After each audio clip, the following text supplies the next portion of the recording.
when I've reflected and looked back to those games, like I still will say confidently to this day, they weren't the better team. You know what I mean? Like Golden State was not the better team. Yeah, I would say that confidently. I would say they were a more disciplined team. I would say that without a doubt. Like their discipline and also their history of being in the finals, championship pedigree, you say that was real. Yeah, and I feel like at times, like when you go back and watch the film, like we had commanding like either leads or had opportunities. We went on runs, and next thing you know, we just like turned it over 3 times because we missed 3 shots. Because instead of making the right read because we missed those shots, we started forcing things and just stuff like that. The discipline of just making the right play over and over and over again, we didn't play with. Well, they play the same no matter what.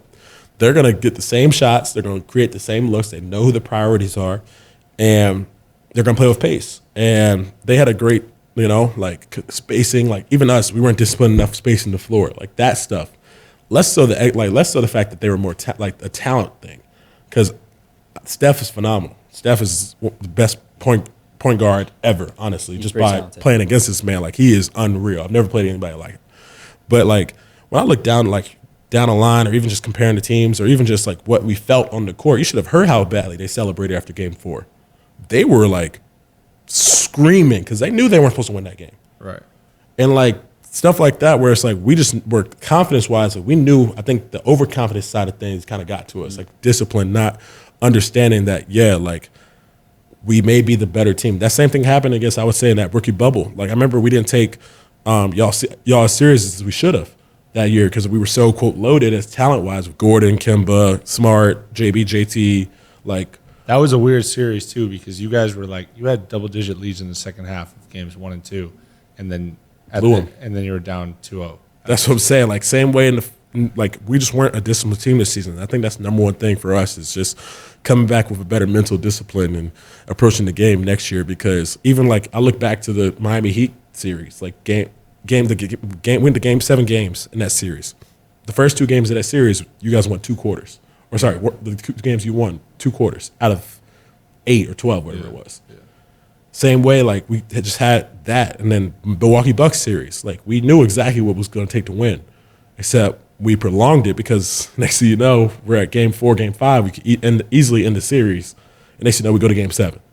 So like things of that nature where we just weren't as disciplined as we should be as a collective. And I think that's the maturity side of things that we're all going to improve on and get better with. And I think that's going to take us to the next step and really help us go improve next season. Isn't it crazy, though? Like, and Davis and I have talked about this before on other episodes of this, but, like, take that Bucks series, for example. I don't want to say you guys had no business winning Game 6, but that was a crazy – like, you guys played incredible. I mean, JT had 40. Like, offensively, you guys were just – firing on all cylinders. And it's like, if you guys lose that game, lose that series, there's an entirely different narrative to your entire group, your entire season, what everything looks like moving forward. You start getting all the noise again about like, oh, can so-and-so coexist and, whatever, all the bullshit that now has since clearly been disproven. But it's like, that's how slim that margin is. Absolutely. You see, I always say this. Think about if we didn't sweep the Nets in that first round series. Yeah. It wouldn't be a KD trade. Right. It wouldn't be a Kyrie potentially going to the saying Lakers. from the like that's just how this league goes. Like where one little series or one opportunity will change the course of an entire franchise. Right. And I look at it and I'm like, this group, we're the same age. We get along.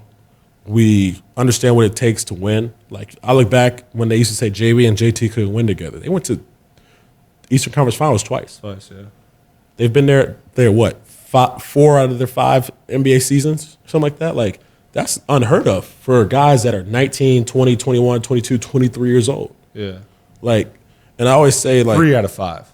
Yeah, 3 out of 5. 3 out of 5. I think it was either 3 out of 5 or 4 for 6, one or the other. It might be 4, honestly. I don't know. I couldn't tell you the exact number, but like when I look back to it, it's like there's not many guys in history that could say they did that. Right. So like, we always said block out the noise, don't let it affect you because at the end of the day, they're just going to tell that story one way or the other.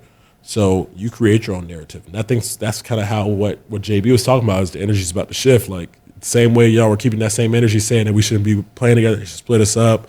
this team isn't good as they think they are.